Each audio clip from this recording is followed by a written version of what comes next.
Fala, meus amores, tudo bem com vocês? Professor Eduardo Ribeiro de História aqui. E hoje vamos retomar o nosso assunto sobre as revoltas nativistas no Brasil colonial, certo? Hoje a revolta que vamos abordar agora inicialmente, vamos falar sobre a revolta dos Emboabas. O que seriam os Emboabas? Veja, o contexto da revolta.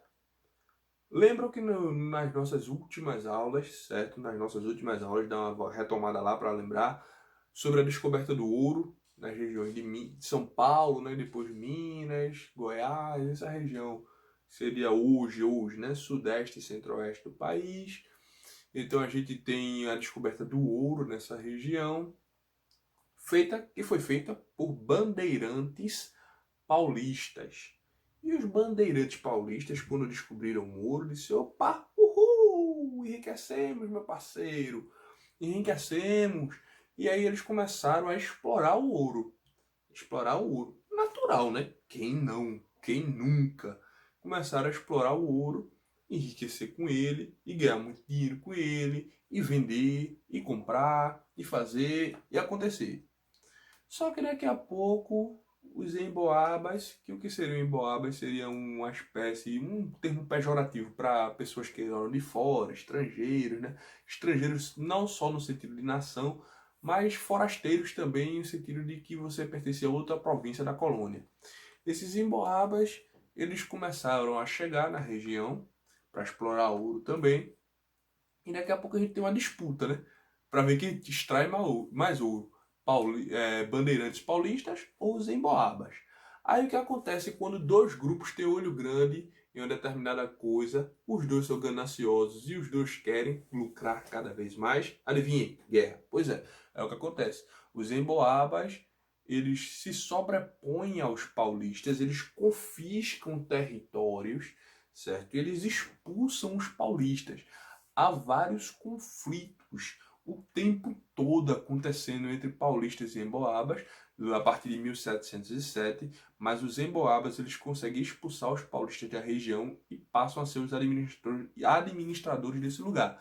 Esse movimento é conhecido como Guerra dos Emboabas, certo? Que é um outro exemplo de revolta nativista, bem mais simples de compreender do que a dos Beckman, não é? E mais fácil de acompanhar e mais curta também. A coroa, quando viu esse movimento, ela disse assim: oxê, é mesmo, brigando por território lá pelo ouro. Rei, o senhor não vai se meter e fazer nada não? Eu? Se não me interessa se quem extrai é A ou B. Desde que eu ganho dinheiro, pra mim tá bom. Independente de quem tirar, se é paulista ou se é emboaba, os dois vão ter que pagar impostos a mim e acabou-se. Pra mim tanto faz. E a coroa não se envolve, ela fica só observando e diz: ah, que bonitinho, se matem mais. E funciona dessa forma. Esse é o movimento da Guerra dos Emboabas, outra batalha nativista, apesar de ser uma revolta acontecendo no interior do Brasil, certo? Mas é uma revolta local, com objetivos locais, monopólio da extração do ouro entre paulistas e emboabas, certo? No ano de 1710, em Pernambuco, nós vamos ter uma outra revolta chamada Revolta dos Mascates. E essa é muito interessante porque é nossa, certo? É daqui de Pernambuco. A Revolta dos Mascates, ela é muito interessante, pois é por uma conjuntura totalmente específica. O que acontece? Pernambuco, pós expulsão dos holandeses, passou a ter características muito próprias, características muito interessantes. Que aí o que seria? Recife passou a se colocar agora como a cidade mais importante da província, e de fato era, né? Com tanto investimento que os holandeses fizeram, o Recife, pós expulsão dos holandeses, não era mais aquele mesmo vilarejozinho de pescadores antes da chegada deles. Antes da chegada dos holandeses, como a gente lembra, Recife era um arrodeadozinho de pescadores, enquanto Olinda era a grande capital, com senhores de engenho vivendo lá e produzindo açúcar e um poderio econômico tremendo. Mas a chegada dos holandeses mudou a conjuntura, os investimentos passaram a ser em Recife, Recife tornou-se capital durante o domínio holandês, Recife recebeu investimentos, Recife tornou-se a cidade mais importante das Américas, Recife urbanizou, cresceu. Recife não era mais aquele arrodeadozinho de pescadores. Recife agora era uma cidade enorme, poderosa. Quando eles vão embora, eles são expulsos, né? Na verdade, pela via militar, como tiveram os conflitos, também como Portugal pagando indenizações pesadas à Holanda. Como eles são expulsos, quando eles vão embora, são colocados para fora, Recife era a cidade mais importante, economicamente falando. E Olinda queria recuperar aquele prestígio que antes tinha. Olinda queria recuperar aquele poderio, aquela honraria que antes tinha. Antes, no período que ela era capital, muito como a gente está falando, antes da chegada dos holandeses. Só que Recife agora não dependia mais economicamente de Olinda. Recife é uma cidade repleta de mascates. Você sabe o que é um mascate? O mascate é um comerciante, certo? Recife era repleto de mascates. Que esses mascates, eles são muito interessantes. Por quê? Tem pequenos mascates, pequenos comerciantes. O cara que vende um alfinete, ele é um mascate. Mas também tem aqueles grandes comerciantes que vendiam produtos a níveis continentais, certo? Vendiam, abasteciam o mercado europeu. Então Recife tem muitos mascates, muitos comerciantes. E uma coisa interessante, os mascates, eles tinham mais dinheiro, muito mais, do que os senhores de engenho. Nossa, sério, sério. Muitos senhores de engenho, eles casavam as suas filhas com comerciantes, porque sabiam que a filha teria muito dinheiro.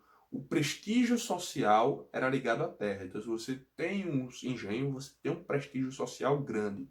Mas o dinheiro, os mascates tinham mais. E aí, muitos mascates, apesar de terem dinheiro, eles não eram respeitados pela posição que ocupavam. Na época, os comerciantes não eram respeitados. Muitos mascates compravam engenho só para dizer que tinham, para terem direito a participar da política, para terem direito ao respeito social. Mas muitos mascates, inclusive, emprestavam dinheiro para senhores de engenho. E a realidade é que, pós saída dos holandeses, como a gente sabe, os senhores de engenho estão falidos, estão quebrados, porque não conseguem mais concorrer com a concorrência nas Antilhas, que os holandeses fundam lá. Então, a conjuntura é a seguinte: Recife já era importante e tornou-se mais ainda, porque era uma cidade que via no comércio. Olinda estava falida, porque dependia da produção açucareira. Mas Olinda queria voltar a ter aquele prestígio antigo. E Recife não queria mais. Achava que não era mais necessário depender de Olinda. Depender para quê? Com que sentido a gente vai depender de Olinda? Não tem necessidade disso. Recife e Olinda nesse período eram uma única cidade. Por isso essa questão de dependência que eu estou abordando. Eles eram uma única cidade. Recife era uma vila que pertencia a Olinda. Então as decisões político-administrativas que diziam respeito a Recife vinham de Olinda. A arrecadação de impostos desses mascates ia para o governo de Olinda. Então Recife começa a olhar assim e diz, sabe de uma coisa? Bom seria se a gente se separasse, né? Oh, é mesmo. Bom seria se a gente se separasse. Porque a gente tem muito mais dinheiro, os impostos que a gente arrecada ficaria aqui mesmo. Para quem mandar dinheiro para Olinda? Primeiro que eles não gostam de mascates, não gostam da gente. Segundo, que a gente produz vai para lá é eles que se virem, cada um com seus problemas. E aí o objetivo desses mascates é separar-se de Olinda. E o rei de Portugal, novamente, né, sempre o rei, a figura real, ele olha isso com bons olhos, porque ele pensa, de fato não tem sentido. Por que que uma região tão economicamente falando mais próspera, principal, na época, né, a principal cidade portuguesa no além-mar, vai se submeter a Olinda, uma cidade que vive de passado? Separa, está autorizada a separação. O rei de Portugal ele assina certo documento, elevando o Recife agora à condição de vila, certo? Recife, que era um povoado, certo? Era juridicamente colocado como povoado, agora ele é elevado à condição de vila, passa a ser a Vila do Recife. E vilas tinham governo autônomos, as cidades em relação no período colonial.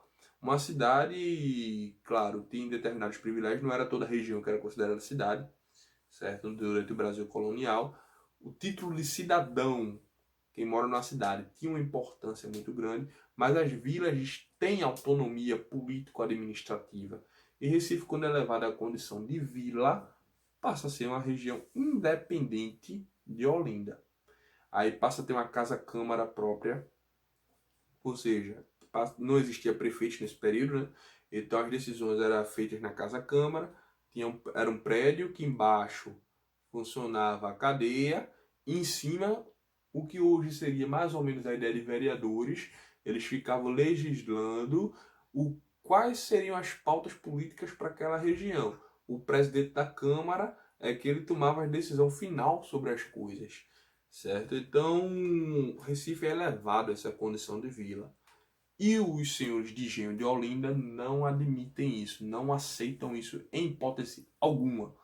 Por quê, professor? Não é fácil para ele fazer uma coisa dessa. Por que não foi fácil para ele? Oxe, simplesmente, os senhores de Engenho de Olinda que estavam na política olindense, eles recebiam os impostos que vinham de Recife. Os caras estavam falidos. Não tinha dinheiro público em Olinda. Eles estavam falidos. Então, quando o Recife é levado à condição de vida, esse dinheiro público que vinha não vem mais. Aí piora ainda mais a situação. Eles não aceitam a separação, a emancipação de Recife em relação a Olinda.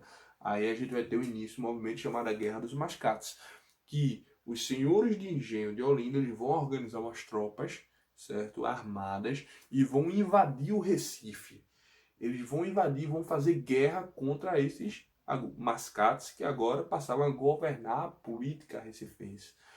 E eles invadem a região e tem várias batalhas, várias guerras, certo? Inclusive o presidente da província, o presidente da capitania, digamos assim, ele inclusive ferido e ele foge para a Bahia e Olinda reanexa Recife à força, contra a vontade do rei, para vocês terem ideia, como os senhores de engenho estavam enfurecidos. Houveram muitas batalhas na região, que hoje é aquela parte no Recife que é o Dantas Barreto, a Avenida Dantas Barreto, onde tem o camelódromo.